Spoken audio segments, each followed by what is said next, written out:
Hey, Katorbes, it's your girl, Britt Brack, going live with the Talk and Base Squad. We got to talk about that bunny, y'all. He got the hating hoes in the back upset. But before we get started, let's like, comment, and subscribe. Tap that notification bell so you can get all the updates and alerts. And remember, opinions are not facts. Everything we say here is allegedly and for entertainment purposes solely.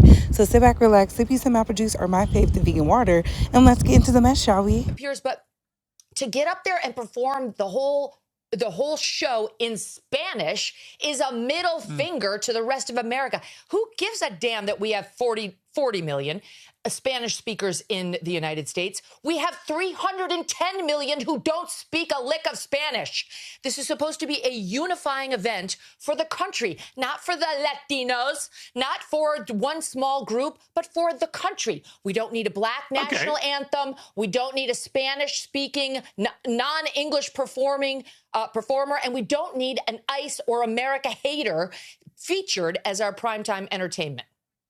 Okay, what is the national language, officially, the national language of the United States of America? I mean, English. And there's been a push for many years to make it an official, you don't have one. Documented thing. You don't have one. If you would have let me finish my comment, I would have pointed that out, that people have been pushing to make it official. Okay, right, so you're trying to make official. This attitude that you have right here is why you in Great Britain have lost your culture. You ceded your culture to a bunch of radical Muslims who came in and took over, and now it's gone. We're not allowing that here. Whether it's Hispanic, whether it's Muslim, it's not happening in the United States of America. That's why President Trump was elected. And whether it's Bad Bunny, who is American but refuses to speak English in his performances, or anybody else, we have to keep the Super Bowl, which is a quintessential American event. Football, that kind of football, is ours. They call it American football. And the halftime show and everything around it needs to stay quintessentially American. Not Spanish, not Muslim, not anything other than good old-fashioned American apple pie. There should be a meatloaf, maybe some fried chicken, and an English-speaking performer. That's what the Super Bowl should be. They wanted me to speak English? No. I'm standing here speaking the language my mother taught me.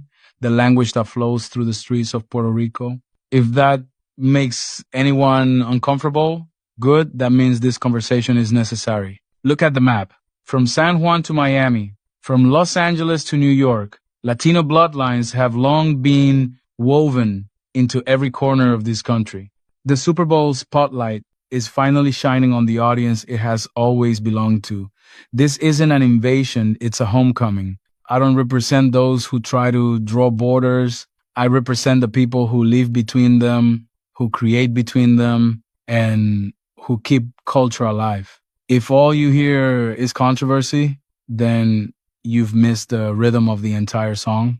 My performance wasn't meant to lecture anyone. It was a party, a celebration. And if you're willing to let go of your prejudice, you'll hear it. A celebration for immigrant parents who work day and night, for kids hearing their culture reflected in a classroom for the first time, and for everyone who's been told you're not American enough, yet continues to define this country by building it. I am so sick of these Christian value wannabes. She hasn't quoted a scripture since she has went viral for aligning herself with the predators that be. At this point, Megyn Kelly is trash. She been trash and she's a loser. And I'm starting to notice a trend with the conservative women. All of the women are actively working hard to bring home the bacon to their husbands. Have y'all noticed that? All of the conservative value women are out there working hard, getting torn down, uplifting predators while their husbands sit back in the dark collecting a paycheck. No wonder they're mad. I don't understand how you can be upset about something you could easily turn off. You didn't have to watch. How come she wasn't watching the All-American Turning Point USA show? You know why? Because they had a bunch of washed up losers.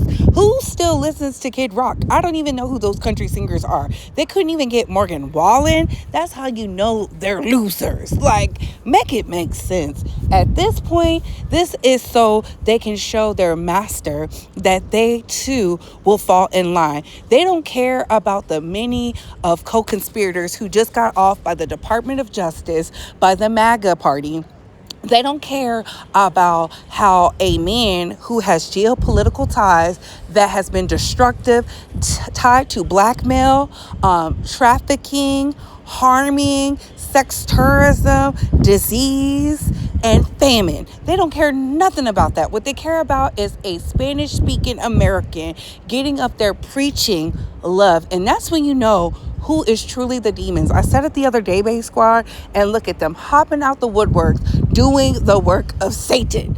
At this point, these blood drinking, child eating, child abducting, baby snatching, black people body harvesting, buck breaking, tap dancing, stepping fetchings are showing us exactly who they are. And do not be fooled. Do not be fooled, because they love the island of Puerto Rico, hence why they're often going so they can party for cheap, whether it's with the men, women, or the children. And at this point, the conservatives don't care. They're showing you they don't care. And this is why we have to rise up in love to stop the hate. But what do I know? Comment down below. I gotta go. Bye, hoes.